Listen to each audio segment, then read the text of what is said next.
Welcome to our deep dive. Today we're looking at Numbers, specifically chapter 2 from the King James Version. Oh, excellent choice. It's a pretty fascinating look at how the Israelites set up their camp in the wilderness. Like, just imagine this giant pop-up city in the desert. That's kind of what this chapter lays out for us. Yeah. You know how the 12 tribes of Israel arrange themselves around their most sacred space, the Tabernacle. And it's not just like a random arrangement either. No. It's much more than that. It's Like like, a blueprint. yeah, almost like a snapshot of how their society worked, Yeah. their beliefs, their identity, maybe even a hint of what their future holds. So let's paint a picture for our listeners. We've got the Israelites. They've just escaped from slavery in Egypt, and now they're on the move, guided by God. But they're not just wandering around aimlessly. Right. There's a plan, right? Oh, absolutely. God gives very specific instructions Yeah. to Moses and Aaron about Mhm. how the camp needs to be set up. Super organized, Wow. down to the last detail. Okay, so each tribe had its own standard, like their own symbol, like Yeah. a flag or a banner, to identify themselves. Exactly. They'd camp under those standards, show off their heritage, Right. but they also had to keep a respectful distance from the tabernacle. Always. So the tabernacle is at the center of everything. Absolutely. It's at the heart of the camp. The portable sanctuary Really? where they worshiped God. Mhm. Think of it like their mobile temple, Okay. constantly reminding them that God is with them. Okay, that makes sense. And it's really interesting how, the placement Yeah. of the tribes around the tabernacle. It's Yeah. so deliberate. It's not just like random, Right. like they were trying to, make efficient use of the space. There's definitely a deeper meaning here. Oh, there's definitely some symbolism going on. Yeah. Absolutely. Yeah. For instance, the tribe of Judah. This is really cool. This is the tribe that Jesus descended from. Okay. Well, they got the prime spot, Hmm. facing east towards the rising sun. Oh, wow. I never thought of it that way. That is powerful. The East is often seen as like new beginnings, Mm-hmm. Light, leadership. Exactly. And Judah being there, Yeah. leading the way, it could be seen as like foreshadowing. The arrival of the Messiah, Jesus. Wow, it's like a hidden clue in the text. And Judah, they came with a pretty big force, didn't they? Oh, yeah. 74,600 men. Yeah, that's a lot of people. Compared to some of the other tribes, it makes you wonder if having a larger tribe meant you had more power or influence. It's a good question. Yeah. A larger tribe Yeah. would definitely need more resources, more manpower, potentially have a bigger say in things. Yeah, that's true. So Numbers chapter 2, it gives us all this data about the population, but it's up to us to kind of figure out what it all means, for their society, their politics. That's right. We're like detectives, looking for clues, Yeah. trying to piece together what life was like back then, now.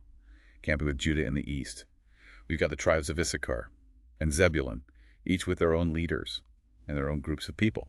Together, they make a pretty formidable force. I'm curious, though, about why those specific tribes were placed with Judah. Was it just like logistics, or was there some kind of deeper alliance going on there? That's a great question. And it's definitely something we can explore more as we dive deeper into this chapter. But for now, why don't we shift our focus In Zepho. to the south, where we find the tribe of Reuben and their allies. Okay, so Reuben's in the south. What's interesting about their position Yeah. and who are their allies? Well, alongside Reuben, you've got the tribes of Simeon and Gad. They Yeah. form another big group, although they're not quite as large, as Judah's. So we're already seeing these power blocks emerging with Judah in the east and Reuben in the south. Makes you wonder if there was any rivalry between them or any competition. It's definitely possible, and it really shows just how complex their society was. Anyways. These tribes, they were all united in their covenant with God. Right. But they also have their own histories, their own ambitions, their own internal struggles. It's like any family, You've got that bond, but then there's always that little bit of competition, tension bubbling under the surface. Exactly. Now, the leader of Reuben was a man named Eliezer. He was described as being wise and strong. And some scholars think Yeah. that he had a big role in maintaining order and stability in the camp, which makes sense considering Reuben's position in the south, representing strength and foundation. So even though the text doesn't explicitly tell us Yeah. about these power dynamics, we can kind of pick up on them from the details. Then it does give us, the placement of the tribes, the numbers, the leadership. It all paints a picture of Yeah, what their society was like. exactly. And it reminds us that these ancient texts aren't just about historical events, Yeah. They're also windows into how people lived, the relationships they had, the struggles with, Power and faith. all the things that make us human. It's amazing to me how much we can learn about the Israelites just from the way Okay. they set up their camp. It's like we're like archaeologists, uncovering these layers of meaning. I know, right? It's so cool. We've been talking about Judah in the east. Lots of power blocks forming around Gad and Reuben. But there's another tribe here. Yeah. It's kind of surprising in terms of their placement. Really? Which tribe is that? Ephraim. They're camped over in the west with Manasseh and Benjamin. Okay.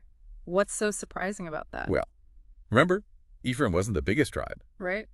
But they're given this place of honor facing the setting sun.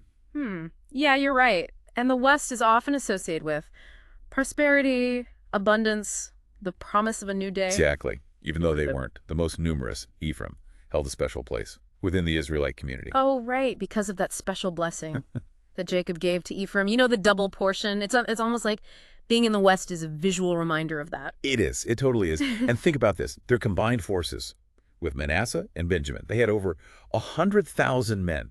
Shows you their strength, even though they weren't the largest tribe. Yeah. So it seems like numbers aren't the only thing that matters when it comes to influence. You also have to consider their history, their lineage, the blessings they received. Absolutely. It's just another example of how complex Israelite society really was. Power and influence weren't just about how many people you had. It went much deeper than that. Right. So we've covered the East, the South, and the West. Now, who's up north? Who's holding down the fort? Up north, we've got Dan, along with Asher and Naphtali. Together they had a pretty impressive force, over 150,000 men. Remember, they were the rear guard, protecting everyone from threats coming from behind. Yeah, it's a really important position, bringing up the rear, making sure the whole camp stays safe. And their numbers show just how seriously they took that job. It's like they're saying, hey, don't mess with us. We've got your back. Okay, so if we zoom out, look at the whole picture. We've got 4 major power blocks: Judah in the east, Reuben in the south, Ephraim in the west, and Dan in the north, each with their own unique characteristics and responsibilities. And right at the heart of it all, we have the Levites, the caretakers of the tabernacle, the spiritual center of the whole community. Like Levites, set apart, dedicated to serving God and keeping all the rituals. And their position surrounding the tabernacle shows just how crucial they were. They were the link between God and his people, the guardians of Elateri, tradition and faith. It's really interesting how their authority didn't come from military power or numbers, but from their connection to God. It's a different kind of power, a spiritual authority. That probably held a lot of weight with the other tribes, no matter how big or strong they were. Yeah, it's like a spiritual counterbalance. Yeah, the earthly power structures we've been discussing. Precisely, and it highlights yet another layer of complexity within their society. You've got the tribal leaders, these powerful figures like Nahshon and Eliezer, but then you have the Levites who command respect and obedience because of their spiritual role. It makes you wonder how those different types of power interacted with each other, how they made decisions, how they shaped the course of Israelite history. It's fascinating to think about. Right. A real mix of human dynamics. Yeah. And it's a reminder that power can take many forms. It's not always about brute force or being the biggest or the strongest. Okay. So we've talked about the arrangement of the tribes, the numbers, the leaders, and the role of the Levites. But what I find really interesting is how meticulous the text is. In describing all this, it doesn't just say, oh, the Israelites camped in the wilderness. Right. It gives us specific details, numbers, names, positions. It's like God is saying, pay attention. This is important. I agree. It's not random. It's not arbitrary. There's a reason for it, a deliberate structure. Yeah. That shows us just how multifaceted Israelite society really was. Yeah, and it makes me wonder, what else can we learn from these details? What other insights are hidden just below the surface? It's like we've been given this amazing blueprint of the Israelite camp. And the more we look at it, the more intricate it gets, I know. And it's not just about the layout or the numbers. It's about the people, the individuals who made up this community. Nahshon, the leader of Judah, we talked about how he's an ancestor of Jesus. It's just mind-blowing to think about this guy leading his tribe through the wilderness. And then centuries later, Jesus comes from that same line. It really adds another dimension to Judah's position in the east, facing the rising sun. It's like it's pointing towards something. Yeah. the coming of the Messiah. Yeah, like those little details were put there on purpose. Breadcrumbs leading us to a deeper understanding. And it's not just Nahshon. Think about Eliezer, the leader of Reuben. He was described as being strong and wise, Yeah. perfect for his role, keeping order in the camp, which fits so well with Reuben's placement in the south, representing stability, Yeah. a strong foundation. Yeah, it's like their personalities match, the characteristics of their tribes. It's almost as if who they were as people was tied to their tribal identity. It really highlights how important lineage and heritage were to the Israelites. These leaders weren't just individuals. They represented their families, their clans, their whole tribe. And that sense of belonging, of being part of something bigger than yourself, seems to be at the core of their whole experience. Absolutely. It's everywhere.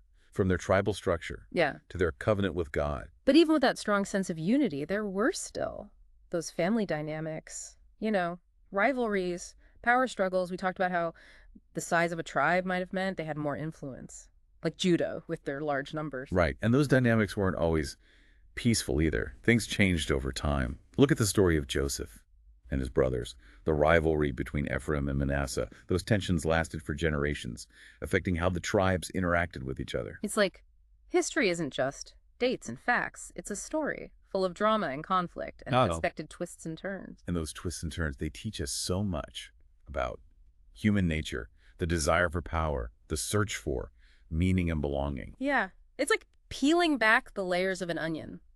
Each layer reveals something new, something unexpected, something that makes you want to keep digging. And that's what's so amazing about studying these ancient texts. They invite us to engage with them, to wrestle with them, to search for those hidden gems of wisdom. It's not just about reading the words, it's about asking questions, making connections. Exactly. And those connections, they can lead us to unexpected places, teaching us about ourselves, our world, and our place in history.